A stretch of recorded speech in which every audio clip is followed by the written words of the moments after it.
12 de diciembre a este espacio de estudio bíblico.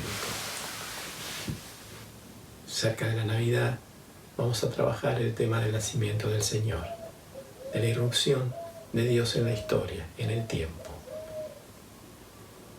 Me surge la imagen de la creación, cuando en ese diálogo que establece el tentador, que es la serpiente, hablando con Eva, le dice acerca del mandamiento de no tomar el árbol, de comer del fruto del árbol que Dios no permitía. Y que Eva le dice que Dios les dijo que iban a morir. Y la serpiente le dice, no moriréis, sino que seréis como Dios. Conocerán el bien y el mal. ¿Cuántas veces, cuántos hombres quisieron ser Dios o se proclamaron Dios a sí mismos, con lo doloroso que tuvo esto como consecuencia para los seres humanos que estaban bajo su merced? En la época de Jesús, el emperador Augusto era considerado un dios viviente. Y a lo largo de la historia, muchos reyes no se consideraban Dios a sí mismos, pero eran como puestos por Dios o enviados de Dios, la voz de Dios en la tierra. En su nombre, en el nombre de Dios, se han hecho muchas atrocidades, y ahora lo paradójico es que Dios viene y se hace hombre. Entonces vamos a ver cómo es esto de que Dios se vuelve hombre entre nosotros. Entonces vamos a abordar el texto de Lucas, capítulo 2, versículos del 1 al 20, y vamos a leer las dos partes que tiene este espacio para reflexionar acerca de la llegada del Hijo de Dios a la tierra. Dice que por aquellos días Augusto César decretó que se levantara un censo en todo el Imperio Romano. Este primer censo se efectuó cuando Cirenio gobernaba Siria. Así que iban todos a inscribirse, cada uno a su propio pueblo. También José, que era descendiente del rey David, subió de Nazaret, ciudad de Galilea, a Judea, y fue a Belén, la ciudad de David, para inscribirse junto con María su esposa. Ella se encontraba encinta, y mientras estaban allí, se le cumplió el tiempo. Así que dio a luz a su hijo primogénito, lo envolvió en pañales y lo acostó en un pesebre, porque no había lugar para ellos en la posada. Bien, acá tenemos esta situación donde María está con un embarazo avanzado y surge una orden del poder político. Una orden del poder político que los manda a hacer un censo. Y se tenían que censar en el lugar de origen del marido, en este caso José. Tenían que ir a Belén. Tenían que subir a Belén. Porque estaba más alto. 115 kilómetros. Un par de jovencitos atravesando un camino cargado de gente, con una mujer a punto de parir. Dios, el Hijo de Dios, tenía que nacer en Belén, la ciudad de David, como decían las profecías. Pero Dios había elegido a María, que vivía en Nazaret, en Galilea. Así que ahí van estos dos jovencitos, con incertidumbre, con angustia, con la expectativa de ir, seguramente de ir y venir rápido, pero cuando llegan no encuentran lugar y quizás por el estrés, la angustia, la incertidumbre, no sabemos por qué bien o porque simplemente en el tiempo se desencadena el parto. Tienen que buscar un lugar, tienen que buscar un espacio físico donde poder parir. Allí están ellos dos, inexpertos y frágiles,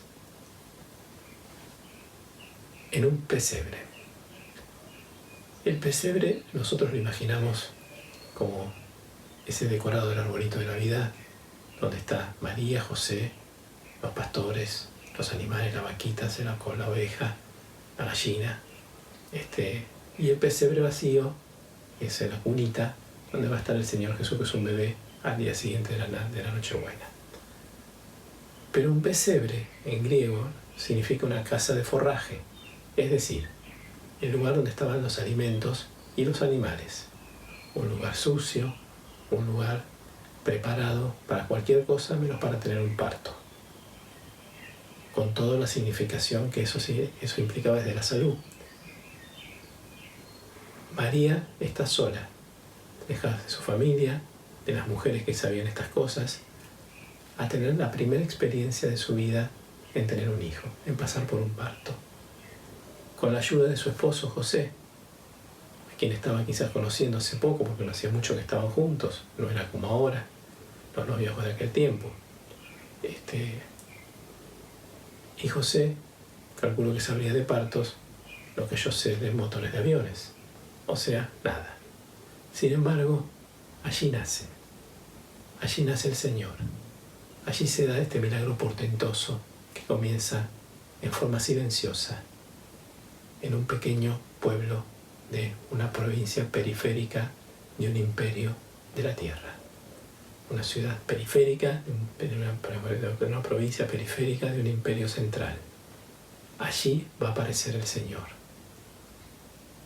En esta figura anónima de estos dos adolescentes jóvenes, que hoy los veríamos como adolescentes,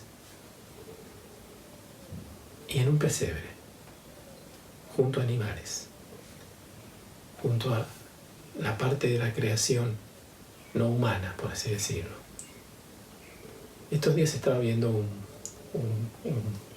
documental que se llama Endgames, Final de Juego, 2050, donde se refiere a que, de acuerdo a lo que las predicciones que ellos hacen, las condiciones de habitabilidad del mundo dentro de 30 años sería prácticamente muy difícil vivir en ese tiempo si no hacemos algo para evitar el daño que estamos haciendo en el planeta. Dicen ellos que está ocurriendo la sexta extinción, o 5 extinciones masivas de especies, todas por causas naturales. Esta está causada por nosotros. Se calcula que en los últimos 200 años más del 50% de las especies han desaparecido. Nosotros somos responsables por eso. La creación gime a una, dice Pablo. Y con esa parte de la creación que gime, que sufre, es la que acoge al Hijo de Dios cuando llega a la tierra. No los hombres, sino los animales. Es para pensar lo que nos va diciendo Dios a través de esta situación. El mandato de Dios fue poblar y gobernar la tierra. Malos gobernadores, malos administradores. Así que ahí está, ahí nace el Señor, en un lugar, como decía, humilde y desconocido, sin fanfarrias, casi escondido. Todo un mensaje para aquellos que quieren la fama, el poder, el dinero. Empieza el Señor desde su concepción y su nacimiento a mostrarnos un camino alternativo, diferente, distinto. Dios no va a ser entre los hombres como los hombres son entre sí. Bien, vamos a la segunda parte. En esa misma región había unos pastores que pasaban la noche en el campo, turnándose para cuidar sus rebaños. Sucedió que un ángel del Señor se les apareció. La gloria de Dios los envolvió en su luz y se llenaron de temor. Pero el ángel les dijo: no tengan miedo, miren que les traigo buenas noticias que serán motivos de mucha alegría para todo el pueblo. Hoy les ha nacido en la ciudad de David un Salvador, que es Cristo el Señor. Esto les servirá de señal. Encontrarán a un niño envuelto en pañales y acostado en un pesebre. De repente apareció una multitud de ángeles del cielo que alababan a Dios y decían: gloria a Dios en las alturas, y en la tierra paz a los que gozan de su buena voluntad. Cuando los ángeles se fueron del cielo, los pastores se dijeron unos a otros: vamos a Belén a ver esto que ha pasado y que el Señor nos ha dado a conocer. Así que fueron deprisa y encontraron a María y a José y al niño que estaba acostado en el pesebre. Cuando vieron al niño, contaron lo que les habían dicho acerca de él, y cuantos lo oyeron se asombraron de lo que los pastores decían. María, por su parte, guardaba todas estas cosas en su corazón y meditaba acerca de ellos. Bien, acá tenemos el preestreno mundial de la llegada de Dios al mundo, hecha en esa pequeña aldea ante unos trabajadores de los más humildes que había en ese momento, de noche y pastores. Frente a ellos, Dios se manifiesta y dice algunas cosas importantes que está diciendo Lucas a sus lectores y nos habla a nosotros. Los pastores están ahí medio dormidos, es de noche, y aparece un ángel que les dice: hay una buena noticia. Y la palabra que usa, evangelión, es la misma palabra que se usaba para los bandos imperiales que traían noticias, buenas noticias para el pueblo. O sea, que de alguna manera Lucas nos está diciendo que estos jóvenes, papás de Jesús, cumplieron con la ley romana. Pero también dice que ahora nace entre nosotros está alguien que es superior al propio emperador. ¿Y por qué lo digo? Primero porque está diciendo las mismas palabras que usa para decir que hay un bando imperial. Esto es la gran noticia que pasa hoy. Ha nacido un Señor, el Salvador, el Cristo. La palabra para usar de Salvador es soter.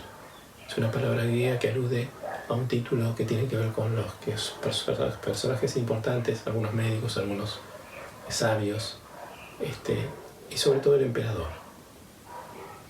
La figura del ungido por Dios, el Cristo, también tiene que ver con la realeza. Y por último, el Kyrios, que era el nombre de César. Entonces, aquí hay un mensaje que tiene que ver con que alguien que es superior a César está en la tierra. Esto en los otros evangelios es tratado de manera complementaria en relación a la llegada de los magos de Oriente o de los sabios de Oriente y de la actitud de Herodes con la matanza de los niños de menos de 2 años.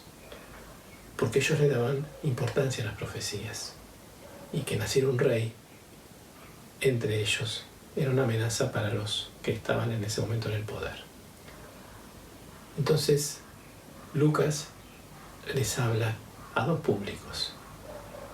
Por un lado, con esta obediencia y esta falta de cuestionamiento a las órdenes del emperador, les habla a aquellos nacionalistas, básicamente celotes, que buscaban una reforma, una situación violenta que sacara al invasor de la tierra de Israel. Y con esto les habla también a los griegos y a los romanos, diciendo: aquí ha nacido una persona que es superior a César. Y después les dice además que no tengan miedo, porque se imaginan eso, generalmente lo desconocido nos produce temor, angustia, lo que no sabemos, lo que no tiene nombre. Y les dice esto, y dice algo más interesante, y hay 2 palabras que son muy lindas. Dice: les será una gran alegría para todo el pueblo. Hoy les ha nacido en la casa de David un Salvador, que es el Cristo Señor. Y cuando empiezan a alabar los ángeles, dice: gloria a Dios en las alturas y en la tierra paz a los que gozan de su buena voluntad. La palabra paz es eirene. Es una palabra que habla de la quietud del alma, de la paz en el alma, de la armonía. Habla de una paz diferente. No es una paz como la que es la ausencia de conflicto.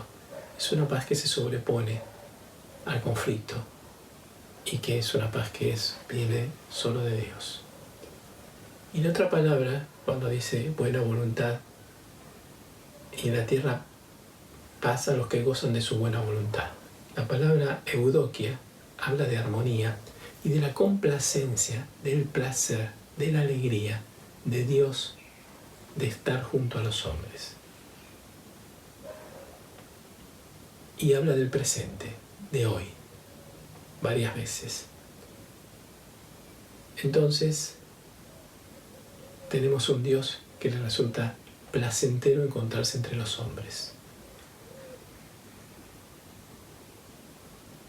¿Y para qué viene? Viene para salvarnos de nosotros mismos, de nuestros pecados, de nuestra maldad, de nuestra opresión, de nuestra incertidumbre, de nuestra angustia y de nuestra soledad. Pero no viene solo a pagar una cuenta legal. Viene también buscando ese encuentro profundo con nosotros, esa amistad que Jesús más adelante le va a decir a sus discípulos: ya no los llamaré siervos, los llamaré amigos, porque yo les abrí mi corazón y los siento mis amigos. Un Dios que sale de los moldes y se vuelve uno de nosotros, calza nuestros zapatos y sufre y vive y disfruta como nosotros. Se identifica con nosotros para ser amigo, para tener una relación profunda con Él. Y la tercera pata de esto tiene que ver con que es un Dios que va a sufrir. Ya las cosas empiezan complicadas, pero es un Dios que se va a identificar con nosotros en el sufrimiento. Va a saber de qué se trata el dolor. En un mundo oscuro, violento y difícil, Él se arriesga y, despojándose de todo, como decía el pastor en la prédica de la semana pasada, despojándose de todo, se vuelve uno de nosotros. Desde la concepción, frágil, se pone en manos inexpertas, en nuestras manos, para que lo cuidemos, lo alimentemos, lo eduquemos, por ahí lo retamos y lo cuidamos. Él se entrega a nosotros para que nosotros podamos aprender a entregarnos a Él. Y además, cuando lo vemos entre nosotros, lo vemos en ese Dios que sirve, que se entrega, que se da y nos marca un camino, volviendo al Génesis, de amor, de entrega por el otro. Queridos hermanos, Dios llega a la tierra para que no nos sintamos más solos, para que podamos contar con Él, porque nos ama. Y se arriesga y sufre y va a sentir dolor para que cuando nosotros nos duela, el saber que Él estuvo ahí primero y nos comprende. Esta Navidad es distinta. Es una Navidad difícil para muchos que están solos, que han perdido seres queridos, que están sufriendo por la epidemia, todo lo que nos genera de angustia, de separación y de distancia entre los que queremos y entre los que nos amamos. Dios te quiere decir que te ama, que te comprende y que toma de tu mano para apretarla y guiarte en medio de la oscuridad. Ese es el milagro de la Navidad. Un milagro que nos va a cambiar la historia y la vida a todos. Y además habla de este Dios silencioso y escondido, que va a nacer en un establo, en una casa de forraje, en un pesebre. Va a ser cuidado por dos adolescentes que no saben nada todavía, su primera experiencia. Y van a tener la responsabilidad de cuidar a Dios, al Hijo de Dios. Y es una excelente noticia que supera las mejores noticias que pueden dar los poderes políticos del mundo. Este Señor te habla a ti, me habla a mí, y nos pregunta, hoy busca aún dónde nacer. La Navidad es un tiempo de comienzos. El tiempo de comienzos es un espacio para lo nuevo, para la esperanza de que el mundo puede ser un lugar mejor. Este Dios todavía busca nacer en ti, nacer en mí. Busca el encuentro, busca la comunión, busca la amistad. No está preocupado solamente por salvarnos de una situación de condena jurídica. está tratando de rescatarnos de nuestra propia destrucción, de nuestro propio odio, de nuestro rencor, de nuestra oscuridad. Dios llega y es una noticia a la cual parece que nos acostumbramos, pero cada día se renueva. Y los invito a pensar en eso, a reflexionar acerca de esto que hemos leído hoy. Un Dios que se vuelve frágil, que se vuelve uno de nosotros, que se vuelve hombre, que se despoja de sus atributos divinos, para que nosotros, viendo lo que hace Él, podamos ser como Él y ayudar al prójimo, darle de comer, curarlo, amarlo, abrazarlo, guiarlo y cuidarlo. Queridos hermanos, espero que esta Navidad puedan encontrarse una vez más con el Espíritu y con el corazón de Jesús, que te busca y me busca cada día, cada minuto, cada rato.